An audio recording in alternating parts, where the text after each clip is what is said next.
Anyone else hit? You good? Hey Frank, how are you? I'm good. How you doing? Good, good. Nadia here from New York, fellow New York native. New York. Yes, let's go. So we know that you can actually fight. You've been bringing over 30 years of experience from wrestling, jiu-jitsu, boxing. You even trained with Rickson Gracie, who's a Oh, master of Brazilian jiu-jitsu. That's insane. many So years. you've made a career of playing agents, detectives, police officers. Can you tell us how your like mixed martial arts background has like helped you develop as an actor? Yeah, discipline, discipline. When I get a script, I read it many, sometimes 50 times to get it all into my DNA, and that all comes from my background in fighting and training. I train every day still. I've never not trained the way I train. And I did a movie called Warrior a very long time ago with Tom Hardy and Joel Edgerton, and it was the first time that my expertise in martial arts and fighting and the movie business came together, and it was the first time that people in the movie business recognized me. And I was already in my 40s at the time, and so it's been a journey, and people keep wanting me to do a certain thing in an authentic way because I walk the walk. Yeah, you kick ass. Yeah. So, working with stunt coordinators and making scenes like look so realistic, what are some of your favorite techniques that you like to bring on screen? Well, it's interesting. I have my own stunt double. My stuntman, Greg Fitzpatrick, who was Robert Downey's stuntman and Ben Stiller's stuntman.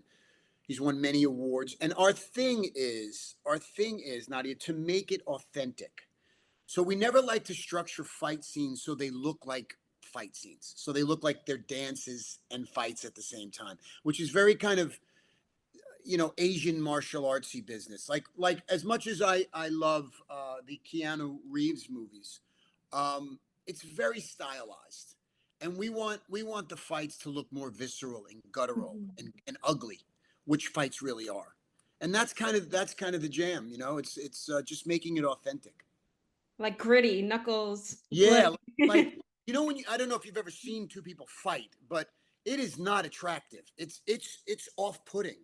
And that's how we want people to feel when you see people fighting. It should mean something. It shouldn't seem like it's this, like, I love John Wick, but it's a pretty dance. The whole thing is a pretty dance, and that's a very specific style, and people love it. But when I'm doing this stuff, these are real people that I feel like we're representing, and I want everything to feel that way.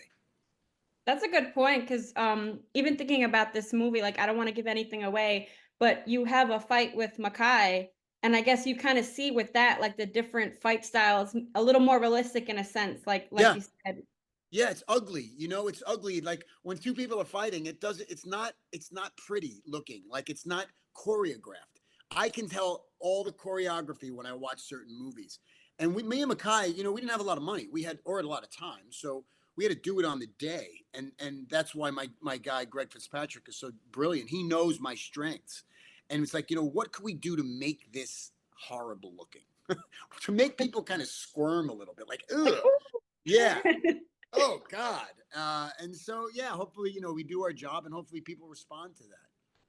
and you've worked with John Swab many times, and he's developed a unique personal style. Can you tell us what it was like working with him again? I believe this is your sixth film together, Fifth, right? our fifth film together, I brought John onto this. This is one of the few films that he didn't originally write, but Oh. he fixed. He changed the script. We changed the script a lot. The movie started in Puerto Rico. It was shut down because of money issues.